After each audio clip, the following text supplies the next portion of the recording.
Hello dear student, उम्मीद है आप सभी काफ़ी अच्छे होंगे। आज हम लोग इंडियन इकोनॉमी के जेन्युइन एनालिसिस करेंगे। क्वेश्चन यूपीएससी पिछले 10 सालों में कहाँ से पूछा है। सेम इसी तरह मैंने पॉलिटी का भी किया है।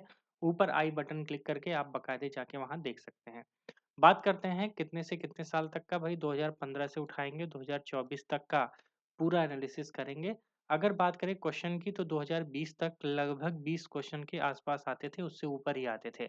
लेकिन 2020 के बाद से 15, 14, 18 और 15 क्वेश्चन आए हैं। इसका ये मतलब है किसी भी समय यूपीएससी 20 से ज़्यादा सवाल पूछ सकती है, तो इकोनॉमी पे अच्छा फोकस करना है।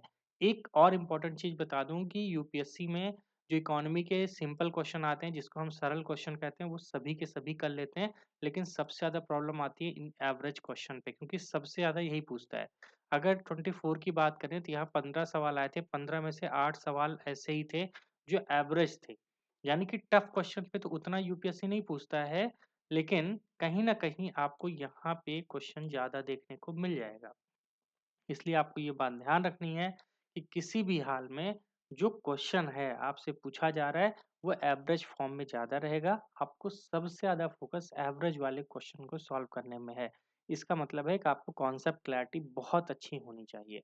ठीक है? जितना हो सके कॉन्सेप्ट क्लैरिटी अच्छी रखिए और अपने एमसीक्यू को जितना हो सके लगाइए, तभी बात बनेगी। ठीक है? इस सेशन में मैं आपको बाकायदे अच्छे से बताऊँगा कि रिसोर्सेज़ क्या हैं, इसीलिए अंत तक देखना बहुत इम्पोर्टेंट है। आइए बात करते हैं टॉपिक की, लेकिन उससे पहले पीडीएफ ये वाली जो मिलेगी, इसको अच्छे से पढ़ना, बहुत अच्छे से। कुल मिला के 14 चैप्टर में ही पूरा इकोनॉमी हमने डिवाइड कर दिया है। तो कहाँ आईएएस विद रवि दुबे के टेलीग्राम चैनल पे जाना, वहाँ पे आराम से जाके आप इसको डाउनलोड करके एक-एक चीज़ पढ़ लेना। लेकिन यहाँ पे जो बता रहा हूँ ध्यान से सुनो, क्योंकि ये जानना बेहद ज़रूरी है। बात करें सबसे पहला, अगर मैं यूपीएससी एग्ज़ाम दे रहा होता तो मैं सबसे पहले ये वाला चैप्टर नंबर 1 को हम ऑन प्रायोरिटी रखते, जो बैंकिंग, मनी एंड बैंकिंग से रिलेटेड है। यानी कि मनी के जितने भी सेगमेंट हैं उनको हम अच्छे से कंप्लीट करते। उसके बाद बैंकिंग से जितने भी रेगुलेशन हैं, खासकर जो भी नए नियम आए हैं, जो भी रिफॉर्म्स हुए हैं, उनको सबसे ज़्यादा फ़ोकस करता। क्यों? क्योंकि भाई 38 क्वेश्चन्स पिछले 10 सालों में आए हैं, तो बहुत बड़ी बात है। यानी कि 3 से 4 क्वेश्चन एवरेजन यहाँ से पूछे ही जाते हैं। जितने भी नए पेमेंट सिस्टम आए हैं, चाहे वो कोई भी हो, है ना? जितने टाइप की नई करेंसीज़ आई हैं, उन सब पे यूपीएससी ने क्वेश्चन पूछा है। ठीक है? तो ध्यान रखना, करेंसी मैनेजमेंट से लेके मनी सप्लाई, इन्फ्लेशन, आरबीआई की पॉलिसी, रेपो रेट, ये सब जितना होता है, ये आपको अच्छे से करना ही है। ठीक है? जिसमें मॉनेटरी पॉलिसी आती है, ओके? ये सब चीज़, जैसे अभी देखो पास की आई है, इसके पहले यूपीआई, उसके पहले बहुत सारे भीम ऐप, जितना भी पेमेंट का सिस्टम आया, सब पे क्वेश्चन पूछा गया है। तो एटीएम से लेके अभी तक जितने भी सिस्टम हैं, सबको बहुत अच्छे से रेडी कर लेना। मुद्रास्फीति पर मॉनेटरी पॉलिसी कैसे काम करती है, कौन-कौन से मेजर्स हैं, repo rate, reserve repo rate, जितने भी टूल्स हैं आरबीआई के, उन सबको अच्छे से पढ़ लो और उसको देख लो कि घटने-बढ़ने पे क्या होता है। ठीक है? उसके साथ-साथ इंटरनेशनल इम्पैक्ट क्या पड़ेगा, यानी कि भई सीधी-सी बात है, अगर फेडरल बैंक जो अमेरिका का है, वो कुछ करता है, तो भारत पे क्या असर पड़ेगा? है ना? महँगाई बढ़ेगी, घटेगी, ये सब चीज़ों को एकदम कॉन्सेप्ट क्लियर रखो, तभी मज़ा आएगा, तब आसानी से क्वेश्चन कर ले जाओगे। ठीक है? क्योंकि एवरेज वाले क्वेश्चन ज़्यादा देखने को मिलेंगे। दूसरा, जहाँ से सबसे ज़्यादा सवाल आया है, लेकिन इसको मैं पार्ट 2 पे रखता हूँ, वो इसलिए क्योंकि ये थोड़ा-सा टफ टॉपिक है। लेकिन ऊपर वाला 38 जो क्वेश्चन आए हैं बैंकिंग वाले, ये थोड़ा ईज़ी टॉपिक है। अच्छा, जो एक्सटर्नल सेक्टर है उसमें क्या होता है? देखो, जो भारत व्यापार कर रहा है तो उसपे पूछ लेता है कि भाई कौन-सा प्रोडक्ट ज़्यादा अभी एक्सपोर्ट या इम्पोर्ट किया गया, या बैलेंस ऑफ पेमेंट, है ना? बैलेंस ऑफ पेमेंट से रिलेटेड, या ग्लोबल ट्रेड में इंडिया का क्या रोल है ना? फॉरेन एक्सचेंज कैसा चल रहा है इंडिया का, उस पे आरबीआई क्या कर रही है? ट्रेड पॉलिसीज़ कौन-कौन सी आई हैं? तो थोड़ा-सा नज़र ज़्यादा रखनी पड़ती है, ठीक है? लेकिन किया जा सकता है, ईज़ी है। बस यही कहूँगा, फ़ोकस करोगे तो ईज़ी है, नहीं तो टफ है भाई, ध्यान रखना, ठीक है? तो इस पे अच्छे से फ़ोकस करिए। 42 क्वेश्चन्स आए हैं, यानी कि हर साल 4 से 5 क्वेश्चन यहाँ से दिखते ही हैं। तो भाई बहुत इम्पोर्टेंट टॉपिक है। आप किसी साल का पेपर उठा के देख लो, तुम्हें ये दिखेगा, यहाँ से क्वेश्चन दिखेंगे ही दिखेंगे, ठीक है? तीसरा, तीसरा सबसे इम्पोर्टेंट है हमारा बजट। बजट में क्या, जैसे कि भाई जो हमारा फिस्कल पॉलिसी है, गवर्नमेंट बजटिंग है, उसमें अलग-अलग टर्मिनोलॉजीज़ होती हैं, ठीक है? तो उनको हमें पढ़ना है। जैसे आप देखते होंगे कि बहुत सारे ऐसे टर्मिनोलॉजीज़ हैं, जैसे आप कह सकते हो यहाँ पे फिजिकल डेफ़िसिट क्या होता है ना? उसके साथ-साथ जो गवर्नमेंट स्पेंड करेगा तो उस पे क्या इम्पैक्ट पड़ेगा ग्रोथ पे, इन्फ्लेशन पे क्या इम्पैक्ट पड़ेगा यानी कि मुद्रास्फीति पर क्या प्रभाव पड़ेगा, उसके साथ-साथ सरकारी खर्च बढ़ाने से, घटाने से क्या होता है, ये सब एक होता है ना बेसिक कॉन्सेप्ट चीज़ें, ये अच्छे से पता होनी चाहिए। उसके साथ-साथ नेशनल इनकम यानी कि जीडीपी, जीएनपी, है ना? राष्ट्रीय आय, जो ये सब चीज़ें होते हैं, इनके मेथड कौन-कौन से हैं, इकोनॉमिक इंडिकेटर कौन-कौन से हैं, ये चीज़ें आपको अच्छे से पता होना चाहिए। जैसे है ना डब्ल्यूपीआई और ये सब चीज़ें जितनी चीज़ें हैं, सीपीआई, तो ये सब चीज़ें आपको पता होनी चाहिए जितने भी इकोनॉमिक इंडिकेटर्स हैं, ठीक है? तो बहुत इम्पोर्टेंट है। मैं कहूँगा कि अगर ये 3 चैप्टर भी अगर आप सही से कर लेते हो ना, तो इसमें कम से कम 20 से 25 दिन जाएगा। लेकिन विश्वास करो इकॉनमी तभी बस्ट होगी, नहीं तो होगी नहीं। ठीक है? ये 3 ही चैप्टर हैं, मैं कह रहा हूँ सबसे इम्पोर्टेंट है, जहाँ से सबसे ज़्यादा सवाल आते हैं। उसके बाद भाई एग्रीकल्चर। देखो एग्रीकल्चर में क्या करना, सबसे पहले जाके जितने टाइप की मिट्टी है वो पढ़ डालो। जितने टाइप की फसलें हैं भारत में कब कौन-कौन सी होती हैं, ये पढ़ डालो। उसके साथ-साथ एग्रीकल्चर भारत में कौन-कौन सी पॉलिसीज़ हैं, कौन-कौन से लॉ हैं, उसके साथ-साथ कौन-कौन सी गवर्नमेंट की स्कीम्स हैं, है ना? जैसे यहाँ पीएम किसान की स्कीम है, एमएसपी, जितनी स्कीम्स हैं खासकर एग्रीकल्चर को लेके वो पढ़ डालिए। उसके साथ पॉलिसी पढ़ लीजिए, उसके साथ थोड़ा ज्योग्राफिकल एरिया समझ लो। जैसे कहते हैं ना कि भई अभी खरीफ फसल है, तो खरीफ फसल में कौन-कौन सी होती हैं, ठीक है? ये चीज़ें अच्छे से समझ जाओगे तो अच्छा है। उसके साथ-साथ एग्रीकल्चर में कौन-सा जो है आपका एक्सपोर्ट ज़्यादा होता है, इम्पोर्ट कौन-सा होता है, एग्रीकल्चर से एसोसिएटेड जितने टॉपिक्स हैं, जैसे हस्बेंड्री का है ना? जो कह सकते हो कि फिश पालन है, और भी बहुत सारे होते हैं जिसे हम कहते हैं भई एक तरह से मरीन वाला यानी कि समुद्री जो जीव होते हैं, उनको जो खाते हैं लोग, है ना? जिसे हम सी फूड कहते हैं, उन सब पर भी थोड़ा फ़ोकस रखना क्योंकि यूपीएससी उधर थोड़ा घूमेगा, क्यों? क्योंकि सरकार की नज़र है। और जिधर सरकार की नज़र होगी उधर सवाल आएँगे, ठीक है? तो उसको अच्छे से फ़ोकस करना। अगला जो इम्पोर्टेंट टॉपिक है भई वो है फाइनेंशियल मार्केट। देखो फाइनेंशियल मार्केट क्यों इम्पोर्टेंट है? क्योंकि ज़्यादातर बच्चे ना इसमें थोड़ा-सा लैग कर जाते हैं। उनका जिनका बेसिक्स कमज़ोर है, ख़ासकर अकाउंटेंसी उतना अच्छे से वो नहीं जानते हैं, और जैसे शेयर वगैरह नहीं जानते हैं कैसे काम करता है, शेयर मार्केट कैसे काम करता है, तो प्रॉब्लम आती है, ठीक है? भई लॉन्ग टर्म इन्वेस्टमेंट क्या होता है, शॉर्ट टर्म इन्वेस्टमेंट क्या होता है, ये सब चीज़ें नहीं पता तो दिक्कत आएगी, ठीक है? लेकिन है बहुत अच्छा। तो इसको लेके आप क्या कर सकते हो, बढ़िया से पढ़िए।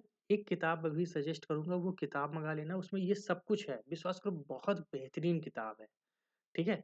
सब कुछ है उसमें। तो ये किताब ज़रूर आपकी डेस्क पे होनी ही चाहिए। आप खुद देखेंगे कि ये सब प्रॉब्लम आपकी सॉल्व हो जाएगी, है ना? बिल्कुल हो जाएगी। तो ये इम्पोर्टेंट है भई, इन्वेस्टमेंट वगैरह जो भी है, ये सब चीज़ें अच्छे से कर लीजिए।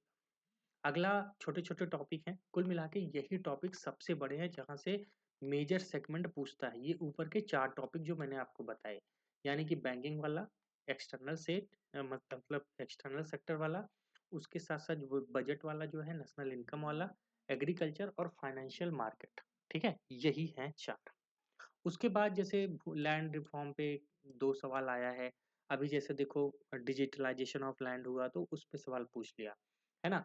2016 में भी एक टाइप सवाल आया था, बस यही 2 सवाल आए इसके अलावा नहीं। तो उसको जाने ही दो। उसके साथ-साथ गवर्नमेंट स्कीम्स, है ना? जैसे स्किल डेवलपमेंट की स्कीम्स आई हैं, तो बहुत सारी स्कीम सरकार लेकर आती है। तो उन पे कर लेना भाई, 2-3 क्वेश्चन वहाँ से भी कभी-कभी आए हैं। गरीबी पे एग्ज़ैक्टली यहाँ पर भी जो सवाल आए हैं वो टोटली वही हैं जो स्कीम से रिलेटेड है। इनको भी आप कर लेना, ठीक है? स्कीम्स पढ़ते रहा करो, बन गया सवाल तो अच्छी बात है, नहीं तो परेशान नहीं होना, ठीक है? 1991 के सुधार पे वो जब ग्लोबल डेवलपमेंट की बात आती है, इकोनॉमिक डेवलपमेंट की बात आती है, तो एक-आध स्टेटमेंट में यूपीएससी ने डाला हुआ था इसीलिए मैंने ले लिया। वैसे बहुत ज़्यादा इम्पोर्टेंट है नहीं, लेकिन इकोनॉमी पढ़ रहे हैं तो भाई जानना ही चाहिए। है ना? सोशल सुरक्षा वही गवर्नमेंट स्कीम, बीमा, पेंशन ये सब चीज़ें मिला के। उसके जैसे आयुष्मान योजना है, पेंशन की कोई स्कीम है, हेल्थ का इंश्योरेंस है ना? तो जो भी गवर्नमेंट की स्कीम चल रही है वो करना है। हाँ, अगला बात कर लेते हैं बुनियादी ढाँचा, यानी कि जो भी चीज़ें हैं जैसे डेवलपमेंट क्या पॉलिसीज़ हैं, रोड, एयरपोर्ट, पोर्ट्स पे क्या काम हो रहा है। थोड़ा-सा ना इस समय नज़र रखना कि भाई भारत में कितने हवाई अड्डे बन गए। इंटरनेशनल हवाई अड्डे कितने हैं, तो थोड़ा-सा नज़र रखोगे ना, एग्ज़ैक्टली तुम्हें पता होगा कैसे क्या है, पूछ सकता है कभी भी, ठीक? क्योंकि पिछले 3-4 सालों में सरकार ने बहुत डेवलप किया है। ओके, इसी तरह रोडों पे तुम थोड़ा देख लेना, मतलब जब इकोनॉमी सर्वे करोगे उसमें सब कुछ मिलेगा और मैं यूट्यूब पे कराऊँगा, ठीक है? कर लेना, बात खत्म। आगे उद्योग की बात करें तो जैसे मेक इन इंडिया, एमएसएमई, इस पे थोड़ा-सा यूपीएससी ने जब 2016 से लेके 19 तक ज़्यादा क्वेश्चन पूछे थे, बीच-बीच में करके एक-एक करके, लेकिन उसके बाद सवाल नहीं आए हैं। क्यों? क्योंकि तब से कुछ खास हुआ नहीं, तो उतना यूपीएससी ने फोकस किया नहीं है, ठीक है? क्योंकि मेंस के टॉपिक है ना ये, मेंस पे ज़्यादा पूछ लेता है। उसके साथ-साथ गुणवत्ता और मानकीकरण यानी कि बीआईएस और प्रमाणन प्रक्रिया जितनी है, इन सब पे अगर आप देखें, जो इंडस्ट्रियल स्टैंडर्ड्स हैं, इस पे 1 आध 2 क्वेश्चन बीच-बीच में देखा गया है। लेकिन मैं कहता हूँ उतने इम्पोर्टेंट टॉपिक नहीं है कि दोबारा पूछा जाए, लीव कर सकते हो, छोड़ सकते हो, ठीक है? आगे डिजिटलाइज़ेशन, ज़्यादातर मेंस का टॉपिक है, लेकिन जब कोई सरकार स्कीम्स लेकर आई है ई गवर्नेंस या डिजिटल इंडिया को लेके, तब सवाल पूछा गया था, बस और कुछ नहीं, ठीक है? तो ये भी 2 सवाल है। उसके बाद एक इम्पोर्टेंट टॉपिक है माइक्रो इकोनॉमिक्स का। जैसे उसमें मार्केट इक्विलिब्रियम, मार्केट कैसे होते हैं, कितने टाइप की मार्केट होती है। जैसे भाई मोनोपोली मार्केट क्या है, ओलिगोपोली मार्केट क्या है, परफेक्ट कंपटीशन मार्केट क्या है, वो प्राइसिंग, डिमांड एंड सप्लाई कैसे काम करती है। ये सब चीज़ें थोड़ा-सा जानोगे। ये एनसीईआरटी का टॉपिक है। बहुत ज़्यादा तो नहीं, 3 सवाल आज तक देखने को मिले हैं। उसमें जैसे अपॉर्च्युनिटी कॉस्ट क्या है, छोटी-छोटी चीज़ें पूछी गई हैं, लेकिन सिर्फ़ 3 सवाल, तो बहुत ज़्यादा इम्पोर्टेंट टॉपिक नहीं है। ठीक है? तो यही 14 टॉपिक हैं, जो यूपीएससी पूछता है और उन 14 टॉपिक में मैंने बताया, जो ये ऊपर का जो ये टॉपिक है भाई ना, ऊपर के ये 4 टॉपिक हैं, ये बहुत इम्पोर्टेंट है, ध्यान रखना। एक तो मनी वाला, दूसरा एक्सटर्नल, तीसरा बजट, है ना? जिसमें नेशनल इनकम, एग्रीकल्चर और फाइनेंशियल मार्केट। ये अच्छे से रगड़ डालो, इसको इतना पढ़ो, कुछ कहने का नहीं। उसके साथ ये सब चीज़ें जो हैं, ये टोटली मैं कह रहा हूँ करंट अफेयर का मामला है, जो न्यूज़ में है उस पे यूपीएससी ने सवाल पूछ लिया। ठीक है? इतना करना। अब बात करता हूँ वो बुक की, कौन-सी बुक है। ये देखो, ये बुक मेरे द्वारा ही क्रिएट की गई है। एक तरह की नोट्स टाइप का है, जिसमें सभी टॉपिक यूपीएससी 2025 के हमने इसमें डाले हैं, जो आपके लिए एग्ज़ाम पर इम्पोर्टेंट हो सकते हैं। क्योंकि एनालिसिस के साथ ये बुकलेट बनाई गई है। हिंदी और इंग्लिश दोनों मीडियम के लिए है। मैं कह रहा हूँ आज ही ऑर्डर करो, तुम खुश रहोगे ज़िंदगी में इकोनॉमी को लेके। ये बुकलेट तुम्हारे पास है ना, टेंशन फ्री, विश्वास करो एकदम टेंशन फ्री रहोगे। बहुत इंपॉर्टेंट बुक है, बिल्कुल, है ना? फ़ोन करके तुम मुझे थैंक्स ना बोले तो कहना ये किताब पाने के बाद, ये वादा है मेरा, ठीक है?